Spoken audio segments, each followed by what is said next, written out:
omukulu Mathias Mpuuga asamba ne ka group ke bakoze bikolobero bingi byenze njogera abantu baga lumbu yaleka mulalo nenze mbaleka kyaswe kiyitawo omusajja bamugamba mu meeting mwena gye mwamanya n'alaga nti yiwa amaanyi nyera ategeera nnyo kati ennaku zibadde ziggwako leero ebyembi bisekerwa omukulu ono ensonyi azifudde obusungu bamugamba aleeta okwewozaako kwokwe mu butongole akuweeyo naye ekyensonyi olwaliro ku ssaawa 10 ye kennyini agaanye okujja n'asindika omuyambi bwe mu ofiisi gwe bayita Kagumba n'empapula eziraga okwewozaako okwe ngera bwe kali akamanyiiro Mpuuga kuno kwoli n'abala kwe bali mu sharing video tennatandika nkyabawa luwombo lwa kigula lujjwa mawulire omukulu ono ku ssaawa 10 lwasimbise okwewozaako okwe nga si yakututte wabula akuwadde muyambi gwe bayita Kagumba ku ssaawa 10 n'akutula ku kitebe kya NUP mu kwekoozaako nga yetalabiseeko ng'omuntu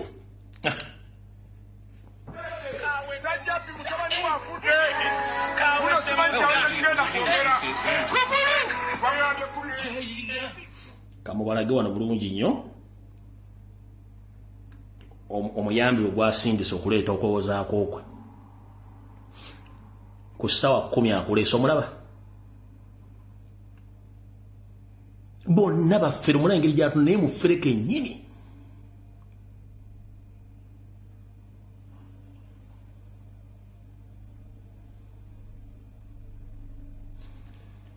kamubatiremu wali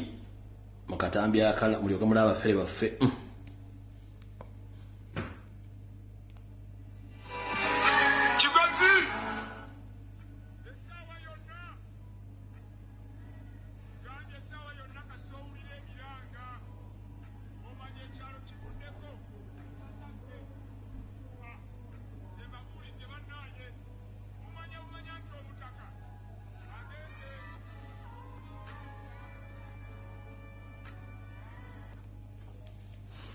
yoyo mukulu abadde alese okooza kwa mukama we Mathias Mpuuga nsamba kamubaddiremu wano mutegere bulungi kuwano wanalikiriya yoyo abafirisuuti baferera mu suuti ezo abafirisuuti baferera mu suuti mule bwatunula naye nkwengerere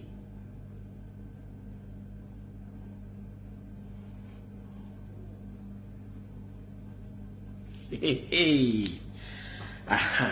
awo tuvuddewo tukyatambula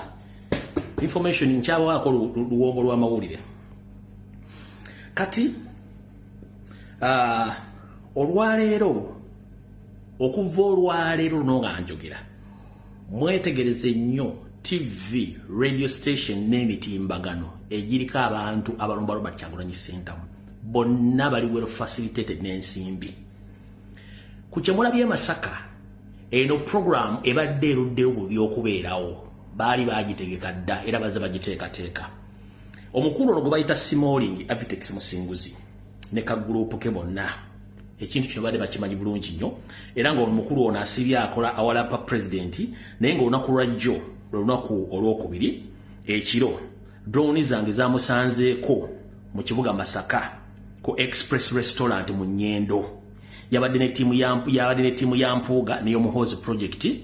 nga bakwasaganya butya bagenda okulaba nga bayingira office za NUP ezibadde Masaka era yensonga lwaki abadde akola post sezo ezirumba Kyagulanyi kubanga buli kimu yadde akimanyi ono gwe bayita Smalling Abtex musinguzi ne group yaabwe yonna era ono ye eggulo njagala yewakane nti drones atezamusanze ku Express Restaurant mu Nnyendo yabadde ne tiimu ya Muhoozi project ne ba Frank Gashumba ne tiimu ya Mpuuga bonna nga bali mu kuteekateeka bagenda okukola ekintu kino kyovula nti akola post ezirumba Robert Kyagulanyi Ssentamu kubanga akimanyi kati ekirala kino njala mukiwulirize teri muntu yenna agenda kujja ku social media ku TV ku radio nakugamba nti yali personal assistance wa president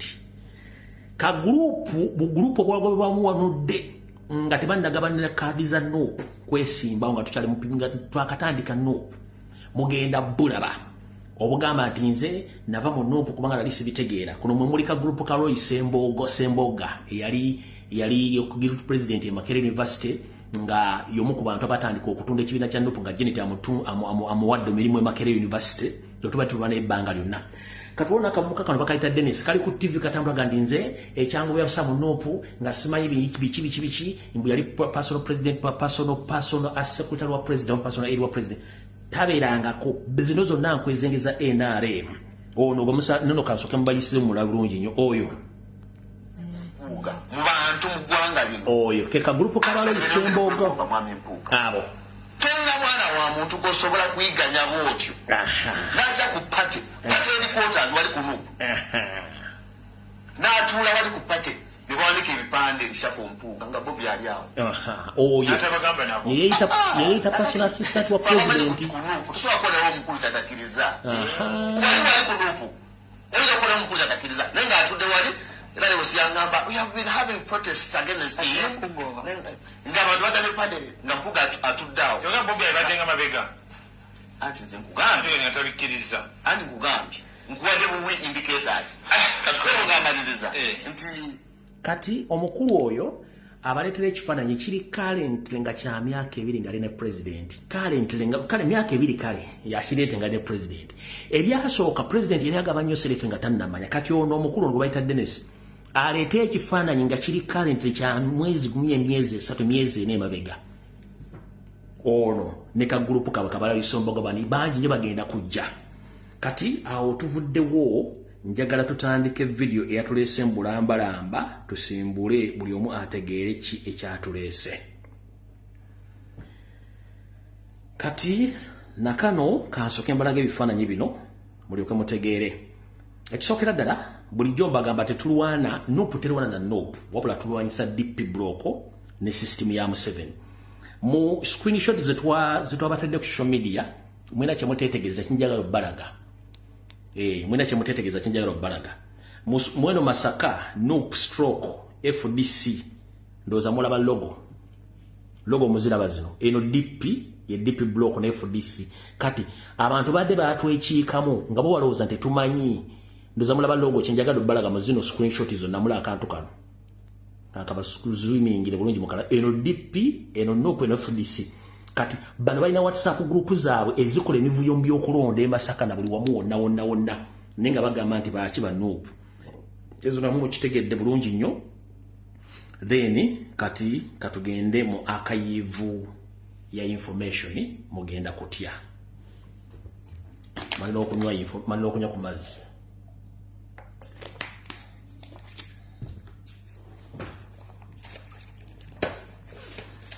kale mbaniriza nnyo ku program ya lero nakuzo mwezi 13 mwezi gwa kusatu mwaka 2024 video etandise omuntu omutono n'akaba manga ino busungu semberayo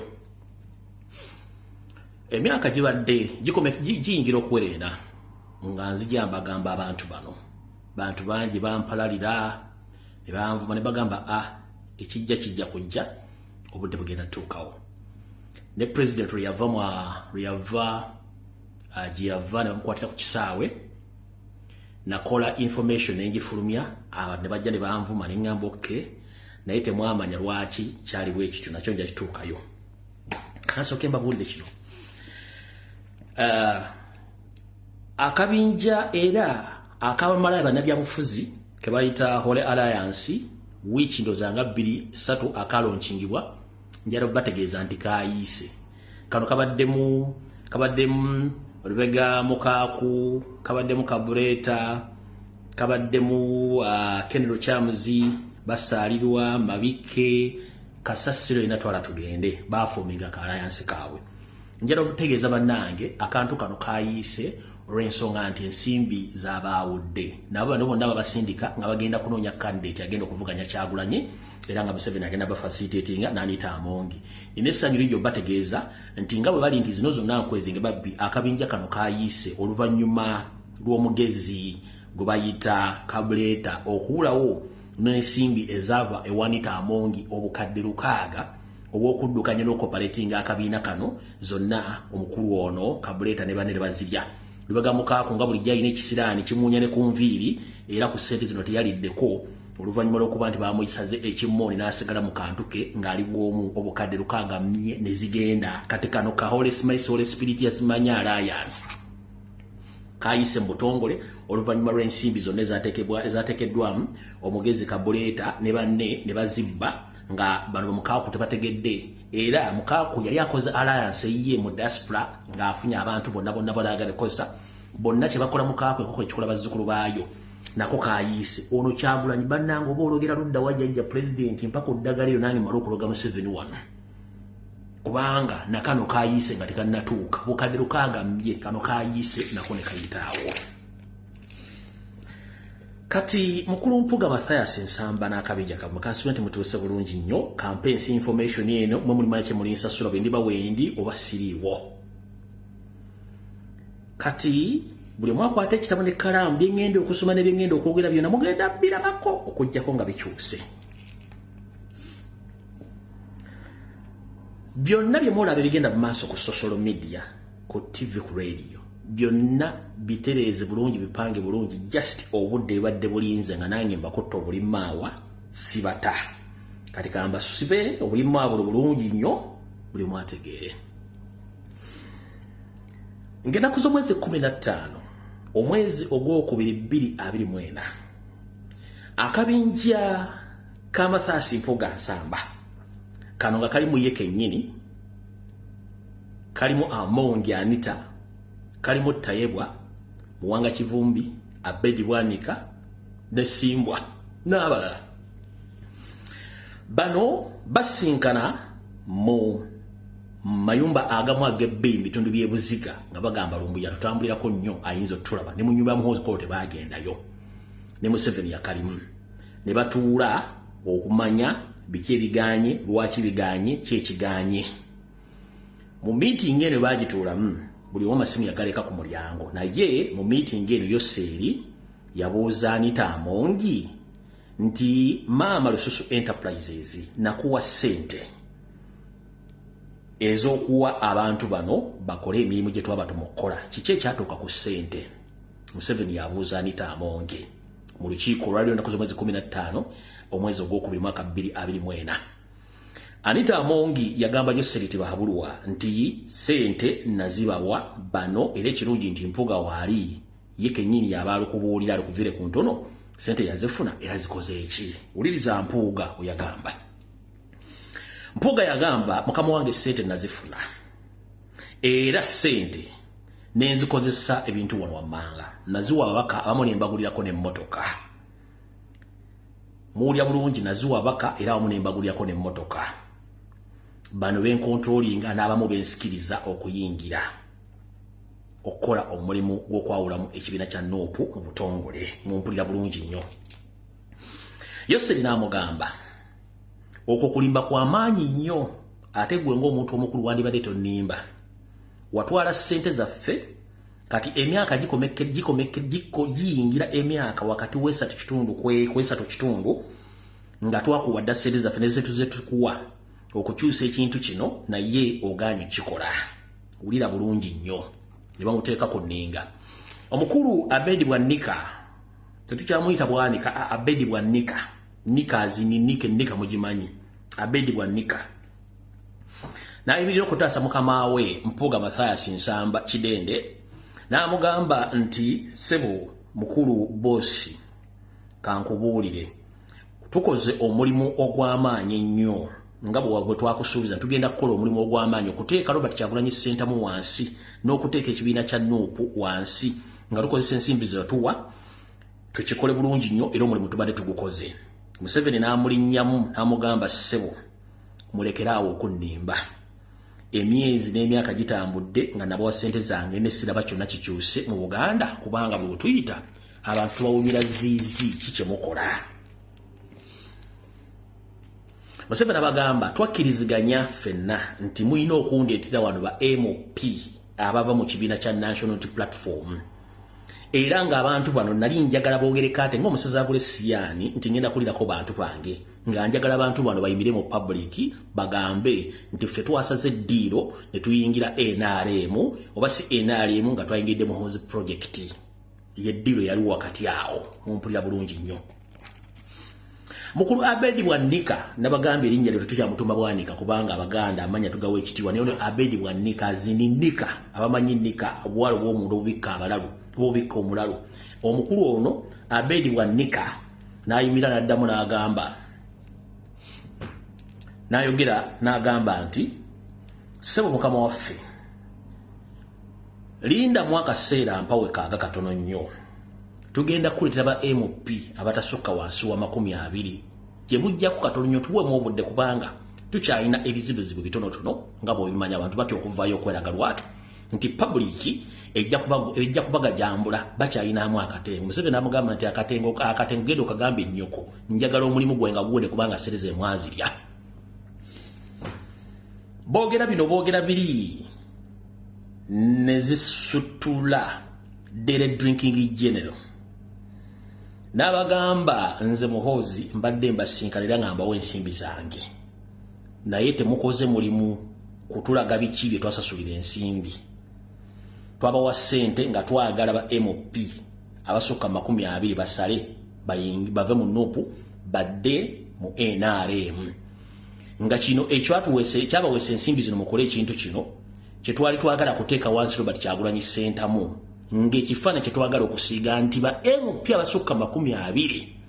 bwe basala okuva mu kibiina kya National Platform kiba kiwa ekifaananyi ekikyamu public bajja kwebuuza lwaki Kyagulanyi ba parliament 20 bamuvudde ku kitegeeza ekizibu kiri ku Kyagulanyi so si bano abaasaze okugenda wa mu NRM. Kati eno yali move Museveni ayagadde okunafuya Robert Kyagulanyi sentamu ng'abantu bano balina okuvaayo kati ndowooza ekyokola ku mikira bakagawavayo n'ajevuna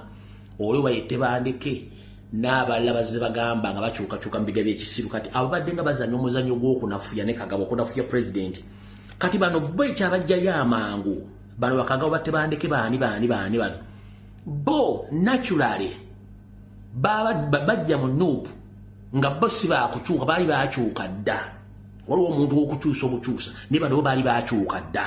kyovula kyabangwira bo okukuloosinga daani bano abalala baakukwana bukwanyi.